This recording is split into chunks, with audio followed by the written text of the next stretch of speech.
السلام علیکم ورحمۃ اللہ وبرکاتہ۔ شبہات کا ازالہ پیج کو سبسکرائب کریں اور بیل آئیکن دبائیں سب سے پہلے ویڈیو دیکھنے کے لیے۔ بسم اللہ الرحمن الرحیم۔ قسط نمبر 483، حضرت مدراسی اور حضرت سنبھلی صاحبان کے تبصرے کا جائزہ۔ دعوتی کام اور اس کا اسلوب۔ الحمدللہ وحدہ والصلاة والسلام علی من لا نبی بعدہ، اما بعد۔ امارت اور شرعیت۔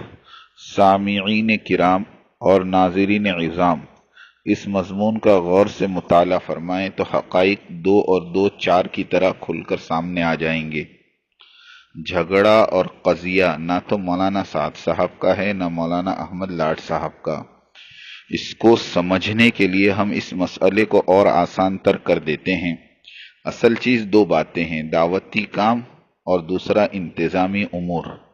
دعوتی کام میں تو کوئی بحث و مباحثے کی ہرگز ضرورت نہیں ہے، اس لیے کہ یہ دعوتی کام نص قرآن اور حدیث اور سیرت طیبہ سے ثابت ہے، اور اس کام کو کرنے کا طریقہ کار بھی سیرت سے ثابت ہے۔ اس مسئلے میں کسی زید اور بکر کی رائے اور تبصرے کی کوئی ضرورت نہیں، سیرت طیبہ دیکھو اور کام کرتے چلو۔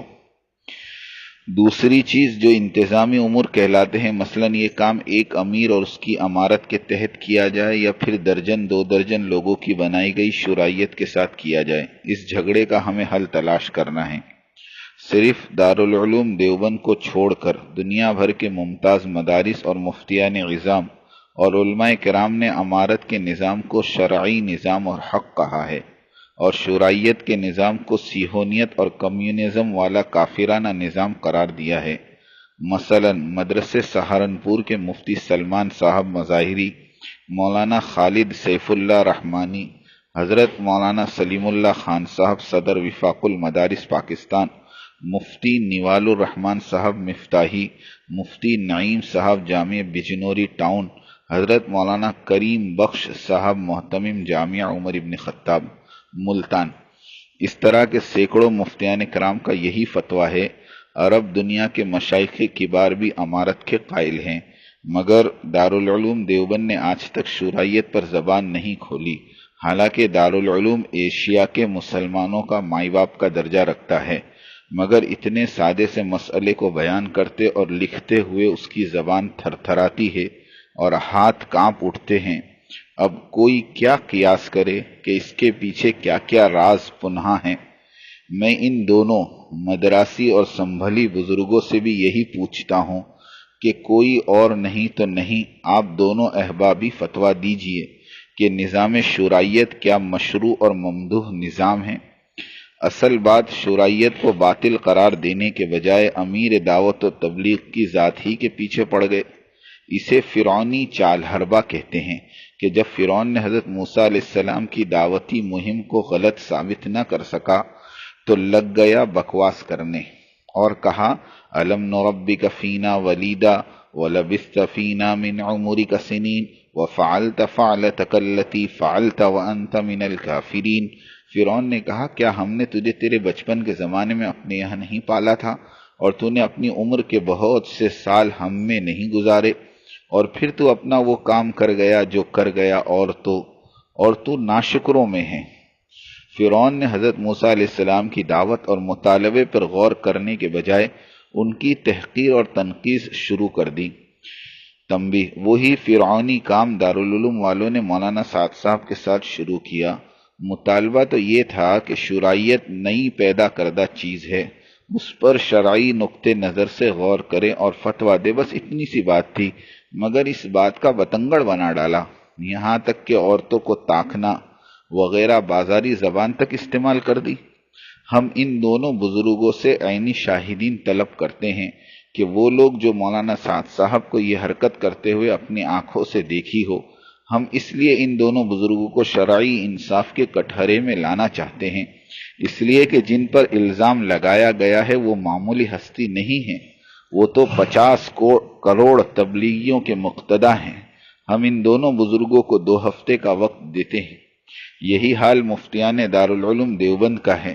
شورائیت کے مسئلے کی گتھی تو سلجھا نہ پائے، لگ گئے مولانا سعد صاحب کے بیانوں میں کیڑے نکالنے اور ان کی ذات کو مجروح کرنے۔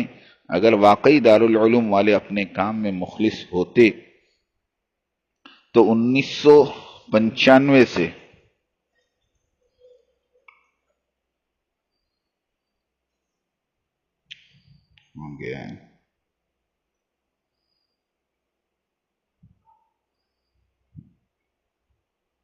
اگر واقعی دارالعلوم والے اپنے کام میں مخلص ہوتے تو 1995 سے لے کر 2015 تک کیا انہیں سانپ سونگھ گیا تھا؟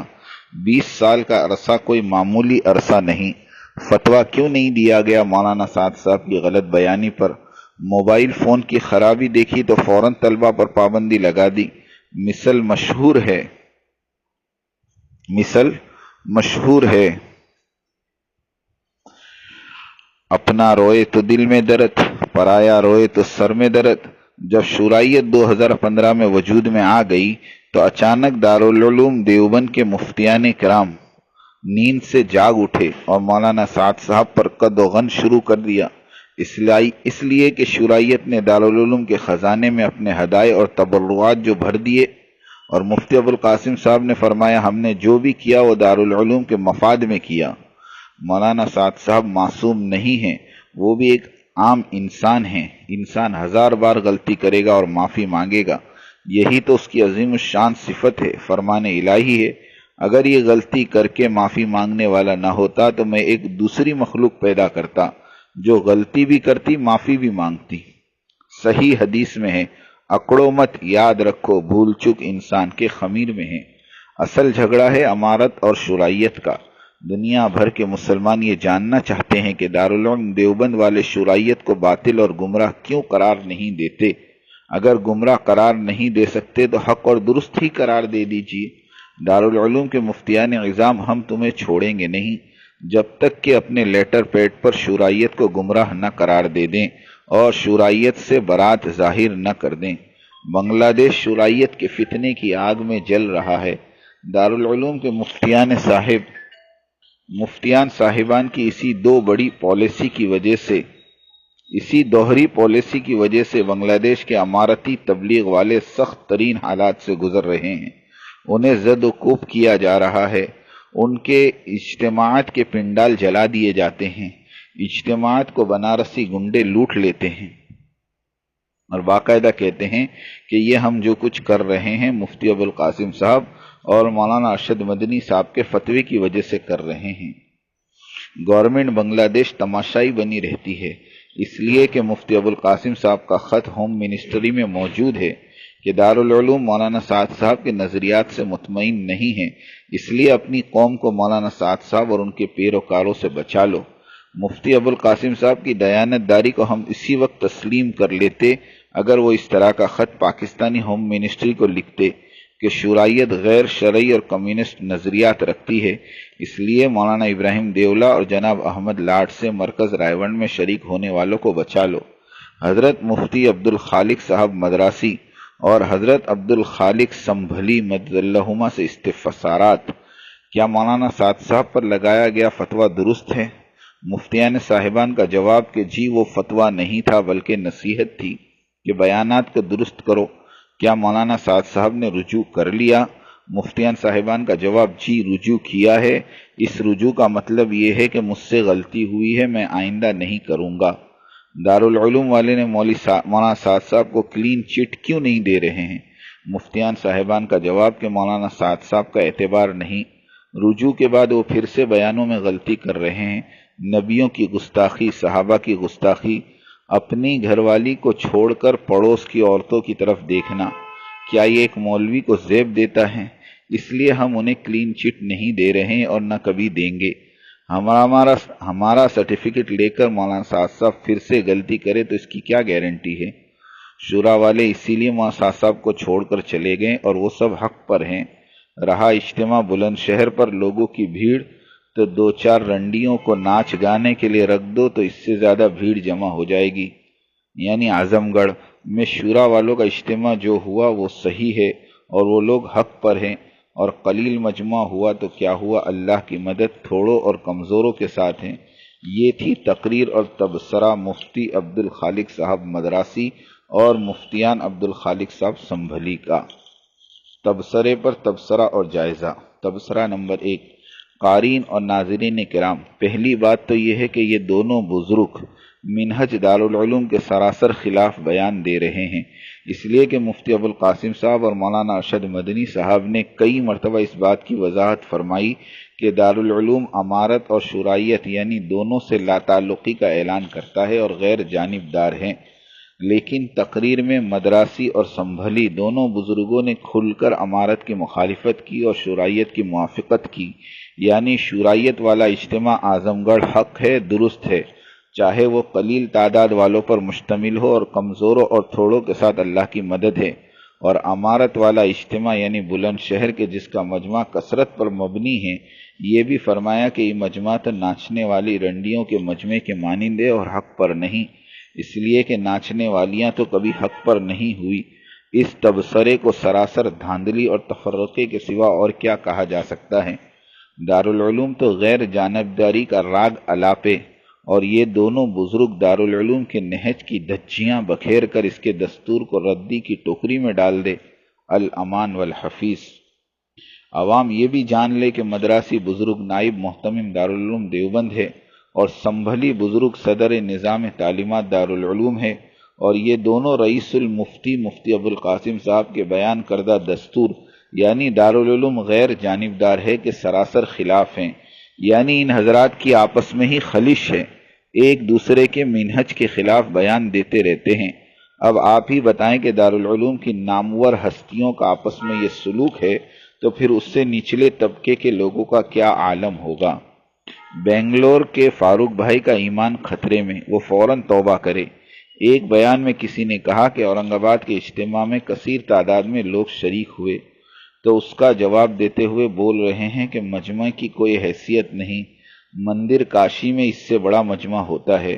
مسلمانوں کے مجمع کو کافروں کے مجمع سے تشبیہ دینا اسلام اور مسلمانوں کی توہین ہے، یہ بڑا گناہ اور کفر ہے۔